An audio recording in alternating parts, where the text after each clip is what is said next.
गुरु भगवान को नमन।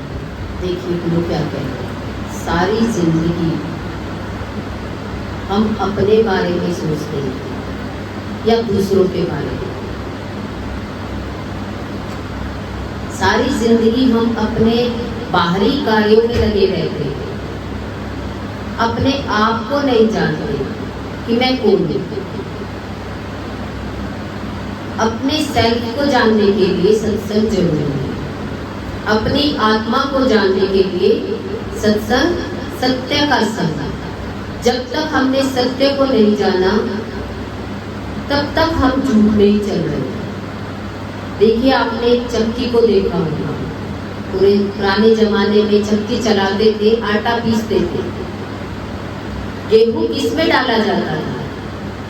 जहां कील होती है वहां पर गेहूं डालते हैं।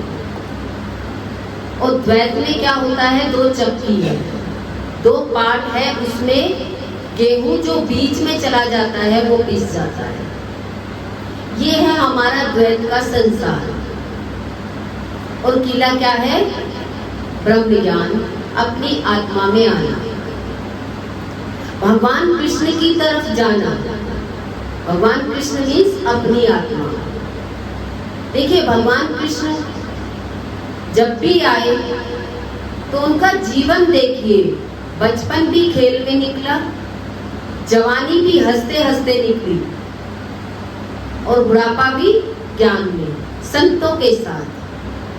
हम अपने जीवन को देखें तो हमारा बचपन खेल में खोया, जवानी नींद भर सोया, बुढ़ापा देख कर रोया। सत्संग से सबसे पहले तो हमें ये समझना है कि हमें ये जीवन किस लिए मिला है, अपने आप के लिए। हम अपने लिए कितना समय निकाल पाते हैं? कितनी जिंदगी निकल जाती है बस कमाते कमाते, हम अपनी तरफ देखते ही नहीं हैं। और भगवान कृष्ण क्या कहते हैं, हस्तिनापुर को देखिए, वो एक हस्तिनापुर पूरा युद्ध का मैदान बन गया। ऐसे ही हम घर में छोटी छोटी बातों में अपने एक कुरुक्षेत्र का मैदान बना लेते हैं और झगड़ा समाप्त ही नहीं होता है। बचपन भी झगड़े में चला जाता है और जवानी भी, और बुढ़ापा बीमारी में निकल जाता है। ज्ञान यही कहता है, पहले गीता का ज्ञान समझिए। कृष्ण मीन्स आत्मा। जब तक आप अपनी आत्मा को नहीं जानेंगे तब तक हमारा व्यवहार कभी सिद्ध नहीं हो सकता। कहते हैं ना कि चाकी चाकी सब कहे, कील कहे ना कोई। कील कील सब कहे तो बाल ना बाका हो।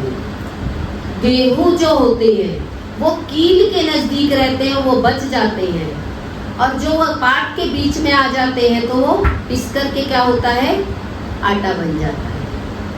हम अपनी जिंदगी से देखें, हम अपनी जिंदगी द्वैत में रह करके गुजारते हैं या अद्वैत में। अद्वैत है अपना आप, उसके लिए हमने कितना समय दिया अपने आप के लिए। देखिए सारी जिंदगी एक घर में निकल जाती है, हमें कोई नहीं समझाता कि आत्मज्ञान लीजिए, अपने आप को जानिए।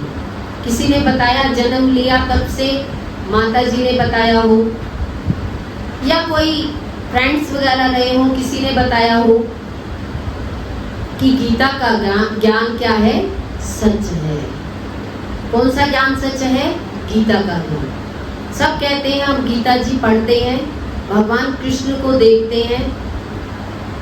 देखिए टीवी में भी आप देखते हो, इतने सीरियल देखते हो, उसमें क्या दिखाया जाता है? राधा रानी का स्वरूप देखिए, कितना प्रेम का स्वरूप है। शरीर से भले ही साथ नहीं रहे, और प्रेम कैसा है? हम अपनी जिंदगी को देखें, शरीर से साथ हो और प्रेम ना हो, बहुत वैभव हमारे पास हो और प्रेम ना हो तो वो चीजें हमें कैसे लगेगी? इसलिए भगवान ने कहा कि प्रेम करो, प्रेम को समझो कि प्रेम क्या है। तो ये ज्ञान जब तक हमें नहीं मिलता तब तक हमारा सारा जीवन जन्म मरण सारा ऐसे ही वेस्ट चला जाता है। किसके कारण? इस मायावी शरीर के कारण। और ये शरीर के कारण ही हमारा ये मन बना। हमने जितने भी बाहरी चीजों को देखा और बाहरी चीजें जो बन गई वो सब क्या बने? हमारा मन बन गया। और जो वो मन बना, उस मन ने हमें चारों तरफ घुमा दिया। किसने घुमाया? मन ने। किसके लिए ज्ञान है ये? मन के लिए। अब मन का डॉक्टर कौन है आपका? कौन है मन का डॉक्टर? शरीर का डॉक्टर तो आप शरीर का इलाज कर सकते हो, पर मन के ऊपर कोई डॉक्टर नहीं होगा तो आप मनमानी करेंगे। ये मन आपकी इंद्रियों को कहाँ लेकर जाएगा? वासना की तरफ। और गुरु क्या कहते हैं? निर्वासनिक होकर जियो। देखिए, भगवान कृष्ण इतनी गोपियों के साथ रहे, राधा के साथ रहे, पर कभी कलंक नहीं लगा, प्रेम ही दिखाई दिया। और हम अपने जीवन में देखें कि हमारा कितना प्रेम है। तो ज्ञान सबसे पहले यही कहता है कि तुम शरीर नहीं, तुम कौन हो? तुम कौन हो? आत्मा। और आत्मा का गुण क्या है? आत्मा का गुण है निष्कामी होकर जीना, सबके लिए जीना, अपने लिए नहीं। भगवान कृष्ण सबके लिए जिए। इस संसार के साथ इतना खेलो कि आप थको ही नहीं। भगवान कृष्ण खेलते रहे। हम भी अपने जीवन को देखें कि ये जीवन मिला है हमें खेलने के लिए, रिश्ते मिले हैं हमें प्रेम बांटने के लिए। देखिए, आपको एक मिठाई का डब्बा दे दिया जाए तो आप क्या करोगे? अकेले खाओगे या सबको बांट के खाओगे? सबको बांट के खाएंगे। अकेले खाएंगे तो क्या हो जाएगी? शुगर हो जाएगी। तो कहते हैं सबको बांट के खाएंगे तो बीमारी भी नहीं होगी। ऐसे ही भगवान ने कहा कि आपको जो मानव चोला मिला है इसमें सब मेहनत करें। देखिए, 5 भाई हो तो पांचों भाई मेहनत करेंगे तो क्या होगा? पांचों भाई एक साथ मेहनत करें तो एक साथ बिल्डिंग खड़ी कर लेंगे। और 5 में से 1-2 भाई कहें कि मुझे तो कुछ करना ही नहीं है, तो आप क्या कहोगे? अकेला आदमी क्या करेगा? कब तक करेगा? ज्ञान क्या कहता है? 2 से 2 हाथ मिले 4 हुए, 4 से 4 हाथ मिले 8 हुए। और सब मिलकर के हम घर को अगर उठाएंगे तो क्या होगा? एक बहुत बड़ी बिल्डिंग बन जाएगी। और एक मन अगर कमजोर पड़ जाए तो दूसरा भाई अपने भाई को देखेगा वो कमजोर होते हुए, अगर ज्ञान नहीं होगा तो वो उसको देख करके क्या होगा? कमजोर हो जाएगा। एक व्यक्ति जब डूबता है तो दूसरा व्यक्ति उसे बचाने चलेगा, और उसे तैरना नहीं आएगा तो वो बचा नहीं पाएगा। हम भी अपने जीवन में देखें, अगर हमारे पास आत्मज्ञान नहीं होगा तो हम किसी को कुछ भी करके हम बचा नहीं सकते। तो सबसे पहले हमें क्या चाहिए? भगवान कृष्ण का ज्ञान, कि मेहनत करना सिखाए। जब तक मेहनत करना हम नहीं सिखाएंगे तब तक हम गलतियां ही गलतियां करते चले जाते हैं। जीवन में हमें किसी को भी गलत करने का मौका नहीं देना, उठाने का मौका दे। देखिए, हमें गुरु महाराज के पास हम जाते थे तो कोई भी ऐसा व्यक्ति आता था जिसके पास कुछ भी नहीं होता था, तो गुरु क्या कहते थे? सेवा करो। बिना सेवा के नहीं देते थे। पिछले जन्मों का कर्जदार है तो आज गुरु दर की सेवा करके उस कर्जे से मुक्त हो जाए। नहीं तो कर्जा बढ़ते बढ़ते इतना कर्जा हो जाता है कि हम अपने शरीर को भी बचा नहीं पाते, हमारा शरीर भी जीवन से चला जाता है। तो ज्ञान से हमें सबसे पहले क्या समझ में आई कि ये मानव चोला मिला है, इसके साथ क्या करें? इसके साथ क्या करें? कर्म में लगाएं। किस में लगाएं? कर्म में लगाएं। बहुत मेहनत करें। इस शरीर के साथ मेहनत करके अगर फिर फल ना मिले तब तो हम कह सकते हैं कि प्रारब्ध ऐसी थी। पर शरीर के साथ कर्म करेंगे और फल ना मिले, ऐसा हो सकता है? नहीं हो सकता। तो मानसिक तल पर जो व्यक्ति कमजोर होता चला जाता है तो वह शरीर से कर्म नहीं कर पाता।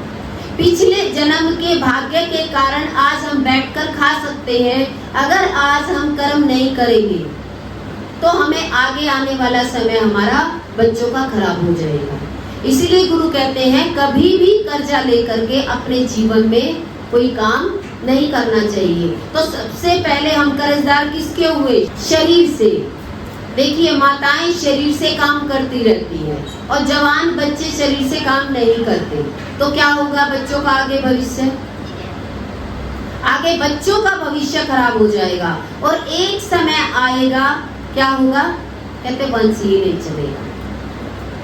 कर्जदार कैसे हो गए? लेना किसी चीज का बहुत आसान है पर देना बहुत मुश्किल है। पर गुरु क्या कहते हैं? बच्चे को बचपन से ही देना सिखाओ। इस शरीर से गुरु का जब ज्ञान लिया, देखिए 23 साल की उम्र में गुरु का ज्ञान लिया और 25 साल में देने निकल गए और तब से देने में ही गुरु ने अब घर से बाहर ही निकाल रखा है। पहले सुनने के लिए निकले, अब सुनाने के लिए। तो क्या है गुरु का ज्ञान? क्या है गुरु का ज्ञान लेकर के अगर आज हम घर में बैठ जाएं कि हम सुनते ही हैं, सुनते तो बहुत साल हो गए, दोगे कब? अगर मानव जोला मिला है तो साथ की साथ अपने कर्मों को पूरा करते चले जाएं। किसी का कर्म लिया है तो उसी समय उतार दोगे तो क्या होगा?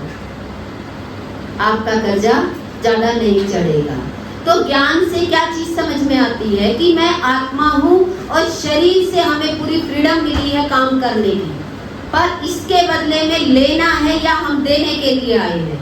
अगर हमने आत्मा को समझा है तो हम इस शरीर से इस जन्म में देंगे ही देंगे, लेंगे नहीं। क्यों लेंगे? तो क्या होगा? हमें फिर जन्म मरण में आना पड़ेगा और हमें कर्मों से मुक्ति होनी है। तो हमें क्या करना है? अगर हमने किसी का कर्जा भी लिया है, कहने का मतलब किसी ने हमें सुख दिया है, तो कहते हैं कि आप सुख के बदले में क्या देंगे? आपके पास पैसा नहीं होगा तो आप क्या देंगे? सेवा देंगे।